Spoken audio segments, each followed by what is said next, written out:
Welcome to our noon edition of Arirang News. Here are the stories making the headlines at this hour. Professors from medical school are deciding whether they'll submit mass resignations along junior doctors against the country's med school admission quota hike set to kick off from next year.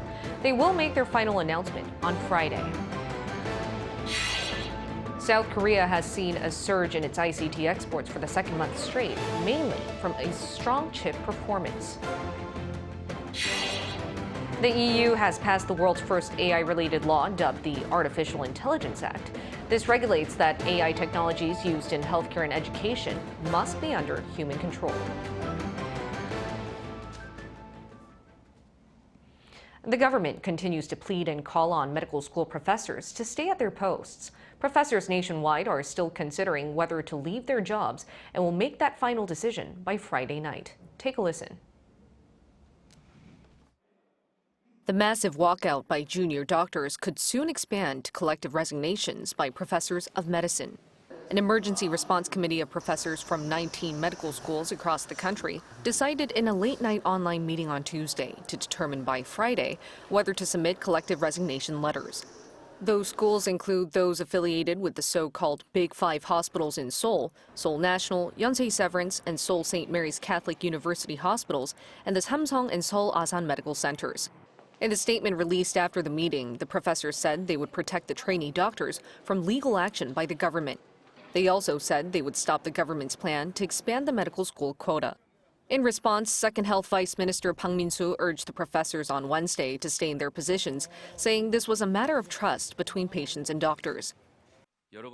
If professors resign and leave patients behind, not only doctors, but also medical students will lose any sympathy from the people. On the same day, Prime Minister Han Duck-soo reaffirmed the government's firm stance on boosting the medical school quota, saying the decision was made based on scientific analysis.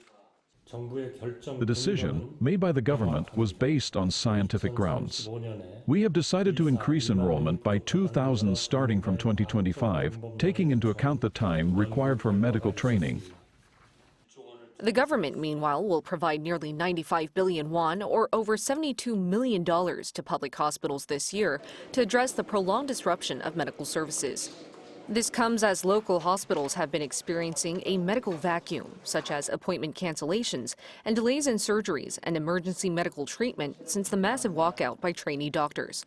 The current situation, sparked by the government's plan to increase medical school enrollment by 2,000, has been ongoing for 4 weeks. South Korea's ICT exports saw a double-digit expansion for the second straight month and growth for the fourth consecutive month in February. And this was once again mostly driven by chip exports. Our business correspondent Lee Soo-jin has the details. A strong chip performance was once again behind the increase in South Korea's tech exports. Data released by the Trade Ministry on Thursday shows that ICT exports in February rose 29.1% on year to a little over $16.5 billion. This marks the fourth consecutive month that the nation's ICT exports recorded an on-year increase, and it's the second straight month that exports increased by double digits. The ministry attributed the growth mostly to a robust performance in the chip sector. Semiconductor exports last month surged nearly 63% on year, recording growth in the double digits for 4 straight months. Memory chip exports were especially high, increasing by triple digits on the back of increased demand for high value-added products such as TVs and laptops. As for other tech exports, shipments of displays climbed more than 18% on year, as both OLED and LCD panel exports were up. And computer shipments also rose for the second consecutive month after entering positive territory for the first time in 19 months in January. But the mobile sector as a whole saw its exports tumble more than 21%, despite the release of new smartphones such as the Samsung Galaxy S24 series, due to a weakened global demand for mobile phone parts. By country, South Korea's exports to China, the nation's biggest destination for ICT exports, responsible for more than 40%, saw an on-year growth for the fourth consecutive month. Shipments to other nations such as Vietnam and the United States also rose, but there was a slump in exports to the European Union and Japan. Meanwhile, South Korea's ICT imports fell more than 6% to around $10 billion. 이수진, Arirang News. Chinese tech giant Alibaba Group will invest $1.1 billion in South Korea over the next 3 years as it seeks to expand its business scope. Of this, $200 million will be spent on building a logistics center, and $100 million will be injected to help small and mid-sized South Korean firms sell their products overseas. The tech company also plans to allocate nearly $76 million to bolster consumer protection in Korea. This comes as AliExpress, an e-commerce platform of Alibaba, has been under scrutiny in Korea for violating consumer protection duties. The EU has set a global precedent by being the first to officially pass a law regulating artificial intelligence. Under this new rule, AI technologies deemed high risk, especially those used in healthcare and education, must be under human control. Shin Se-byuk reports. The European Union has taken a groundbreaking step by officially passing the Artificial Intelligence Act, setting a new global benchmark in AI regulation. The European Parliament on Wednesday voted overwhelmingly in favor of the act, with 523 votes for, 46 against, and 49 abstentions. The pioneering act aims to ensure transparency and minimize the risks of AI use. The EU began drafting AI regulations in 2018, and the first draft was released in 2021. Since then, the EU has faced hurdles, including concerns over potential competitive disadvantages facing European companies. Nevertheless, a consensus was reached in December last year, recognizing the critical need to curb the risks of AI abuse by tech firms. With the approval, the Parliament said that the law has created a global standard in AI governance. The first regulation in the world that is putting a clear path towards a safe and human-centric development of AI. Set to go into effect by the end of the year, the law categorizes the application of AI into 4 risk levels: minimal, limited, high, and unacceptable. The use of AI in areas deemed to pose minimal risks, such as search engines, will not be subject to regulation. On the other hand, where there are limited risks, such as with chatbots, specific transparency obligations will need to be met. Technology related to healthcare and education, such as robot-assisted surgery, falls into the high-risk category. In these cases, government approval must be secured before development, and human oversight must be ensured during use. Unacceptable use of AI due to extreme risk, including public-facing biometric systems and predictive policing, will be banned. However, there will be exceptions for law enforcement in cases such as searching for a missing person or preventing a terrorist attack subject to prior to court approval. Violators face steep penalties, including fines of up to almost $40 billion or up to 7% of their global annual turnover. Shin Se-byuk, Arirang News. The U.S. House of Representatives on Wednesday voted overwhelmingly in favor of a bill that could lead to a complete ban of TikTok in the country. It remains to be seen whether that will actually happen, though, as a Senate vote is still required. Lee Seung-jae has more. With overwhelming support, the U.S. House of Representatives on Wednesday voted 352 to 65 in favor of passing a bill that would ultimately ban the use of a popular video sharing platform, TikTok. American lawmakers have been calling for a ban on the platform, arguing that it poses a national security threat due to the fact that it's run by Chinese-based parent company ByteDance, and the Chinese government could use information gathered through the platform to its advantage. Wisconsin Republican Representative Mike Gallagher, who is one of the co-sponsors of the bill, stressed before the vote that the bill forces TikTok to break up the Chinese Communist Party. TikTok is a threat to our national security because it is owned by ByteDance, which does the bidding of the Chinese Communist Party. We know this because ByteDance leadership says so and because Chinese law requires it. This bill therefore forces TikTok to break up with the Chinese Communist Party. If the bill is passed by the Senate and goes into effect, ByteDance must sell TikTok's U.S. business rights within 6 months. If the sale fails, Google Play, Apple App Store, and other app platforms will be banned from providing TikTok for download. The bipartisan vote by the House comes despite former President Donald Trump's opposition to banning the popular app. Trump had argued that banning TikTok would lead to the growth of Facebook, which he criticized as an enemy of the people.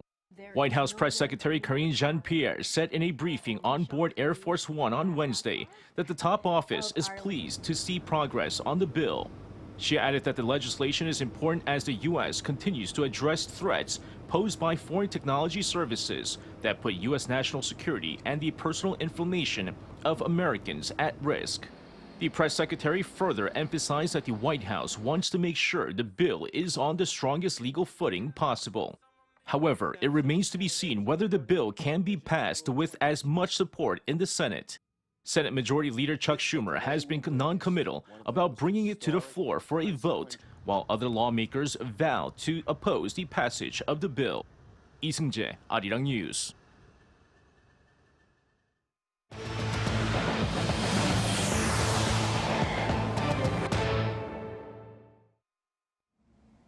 A space industry cluster has been launched that will lead to South Korea's mission of landing on the moon in 10 years and on Mars after 20 years.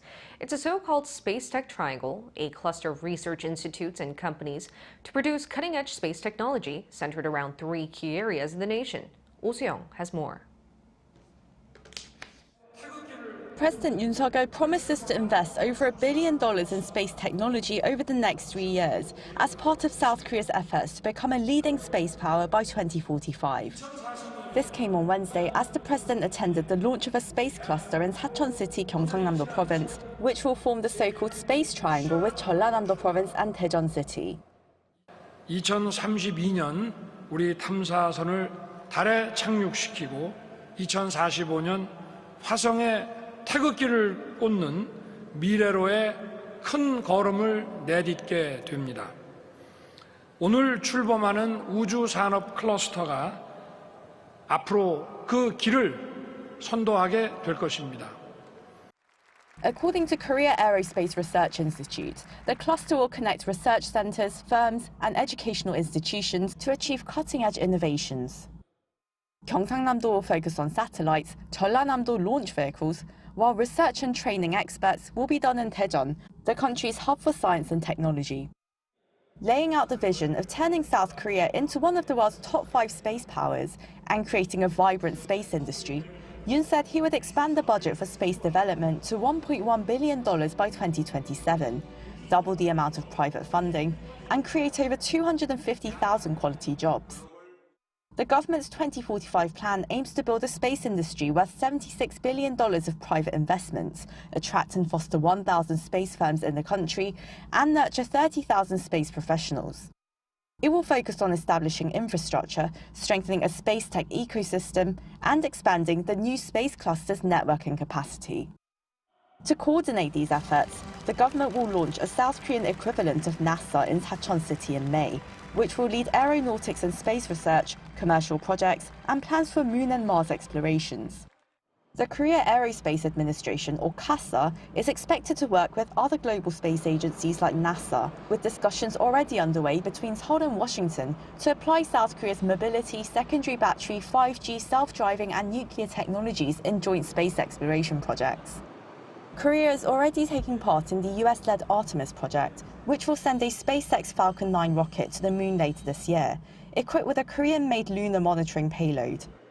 Seoul has also agreed to expand space cooperation with the United Kingdom, the United Arab Emirates, Japan and France. Oh Seong, Arirang News. SpaceX is set to make a third attempt at launching its Starship rocket on Thursday local time from the company's Texas launch site. Following final approval from the Federal Aviation Administration on Wednesday, the rocket will be launched sometime within a 110-minute window beginning 7 a.m. Central Time. SpaceX, who have dubbed the spacecraft the world's most popular, powerful launch vehicle ever developed, will live stream the event on its website. After 2 failed attempts in 2023, CEO Elon Musk will be hoping to take a step closer to his ultimate mission of putting humans on Mars. South Korea's Freedom Shield exercise with the U.S. is well underway. The nation's defense chief on Wednesday was at some of the sites where the exercise took place, saying he wants Korea's forces to become capable of quickly eliminating the North Korean leadership should the regime start a war. Our defense correspondent Choi Min-jung reports. South Korea's special forces have been taking part in the Seoul-Washington Freedom Shield exercise since last Friday. Forces from the two sides have mastered advanced combat techniques like infiltrating key enemy facilities. South Korea's defense chief Shin Won-sik inspected the Army Special Warfare Command on Wednesday and stressed that the special forces must become the world's strongest with the ability to quickly eliminate the enemy's leadership if Kim Jong-un starts a war. Shin inspected another site of the Freedom Shield exercise, the United States Forces Korea's military bunker complex, CP Tango. This is where the ROK U.S. Combined Forces Command directs the ground, sea, and air operations in times of emergency. The defense chief vowed efforts to promptly neutralize North Korean nuclear and missile threats. Meanwhile, on Wednesday, South Korea's Air Force conducted air interdiction drills. The training was aimed at improving pilot skill in responding to various threats, including high-speed infiltration by enemy fighter jets, surface-to-air provocations, as well as cruise missile launches.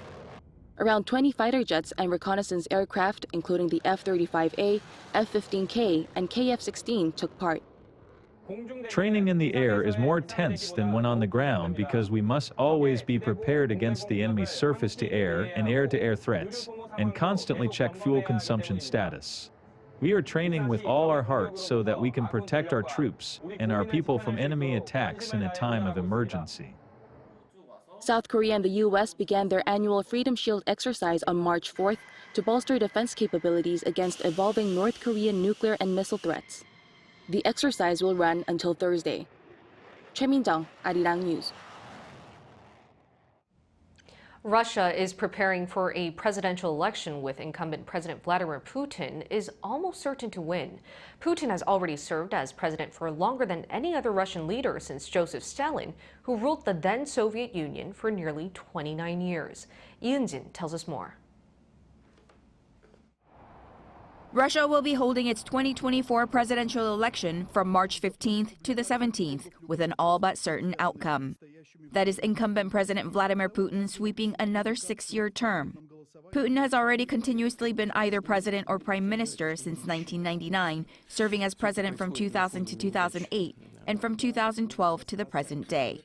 That's longer than any Russian leader since Joseph Stalin, who ruled the Soviet Union for nearly 29 years from the mid-1920s until his death in 1953.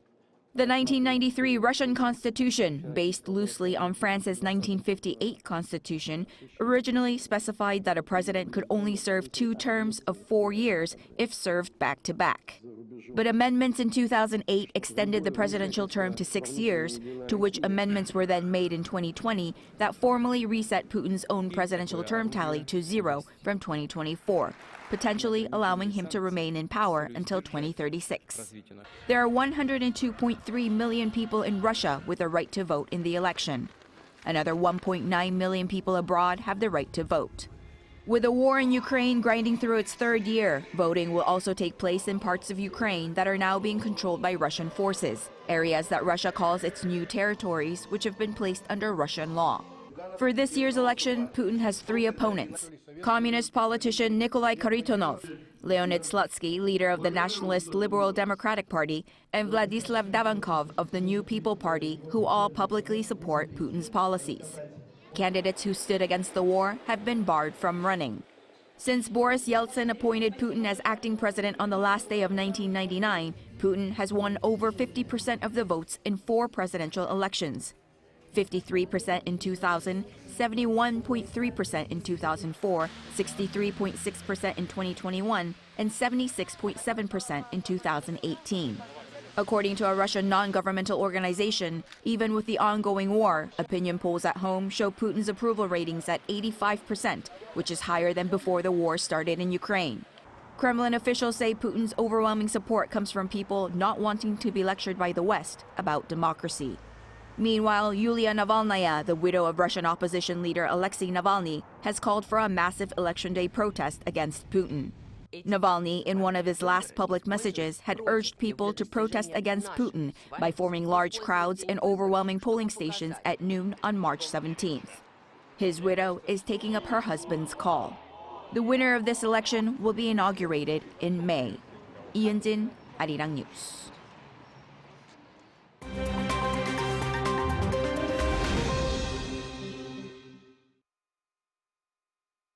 Let's take a look at the latest news in the world now. In Gaza, an Israeli airstrike on a UNRWA food distribution center in Rafah on Wednesday killed 5 and left over 20 injured.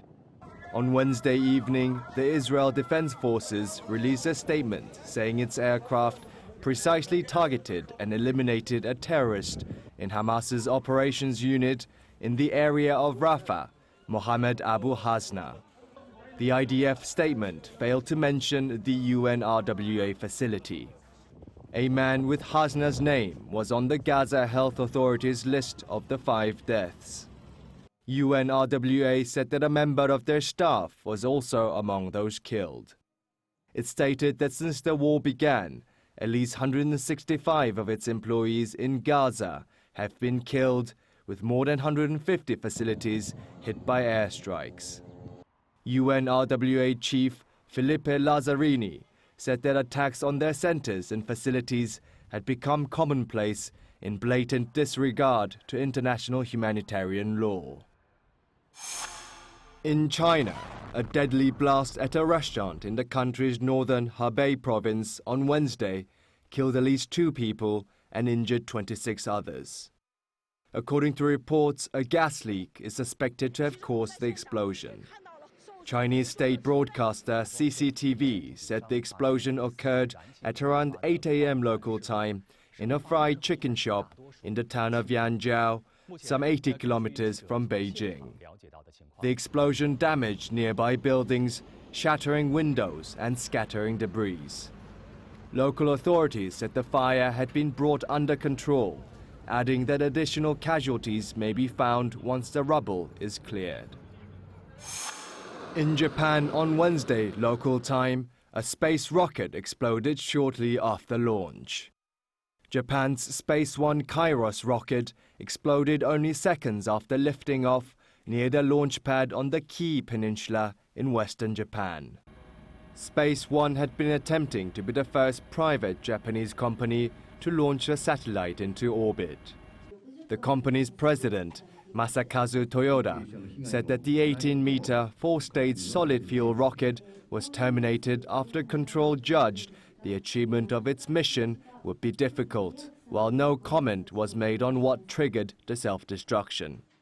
The rocket carried a payload of an experimental government satellite, which could be used as a temporary backup when operational intelligence satellites fall offline. In Thailand's ancient city of Ayutthaya, around 70 elephants were treated to a special fruit feast on Wednesday to celebrate National Elephant Day. Buddhist monks performed traditional ceremonies and rituals at the event. Thailand's National Elephant Day began in 1998 by wildlife conservationists to emphasize the importance of the connection to the animal and encourage anti-poaching efforts. According to the Thai Wildlife and Plant Conservation Department, there are about 3,800 domesticated elephants in sanctuaries across Thailand. Kim Seong, Arirang News.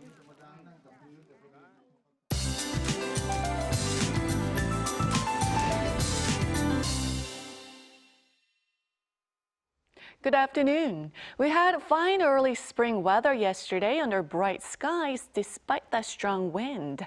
It's warmer this afternoon and the warming trend will hit its peak on Saturday, topping out at 17 degrees Celsius here in the capital.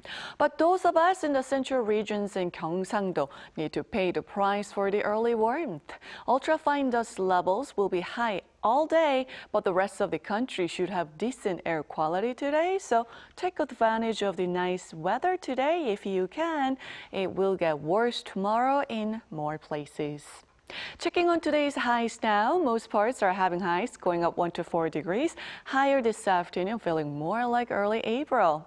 Seoul gets up to 15 degrees, Busan topping out at 17 degrees Celsius this afternoon.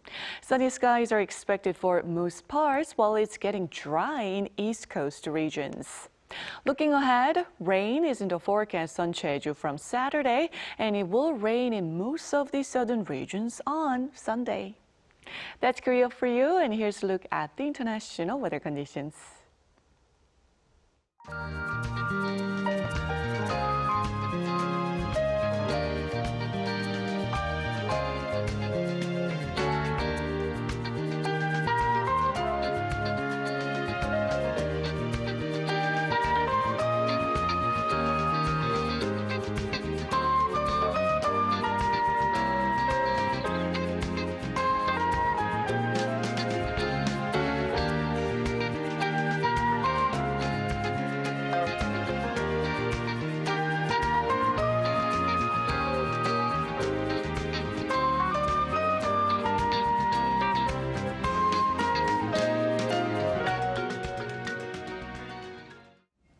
That's all we have for you at this hour. We'll bring you more updates from Korea and around the world at the same time tomorrow.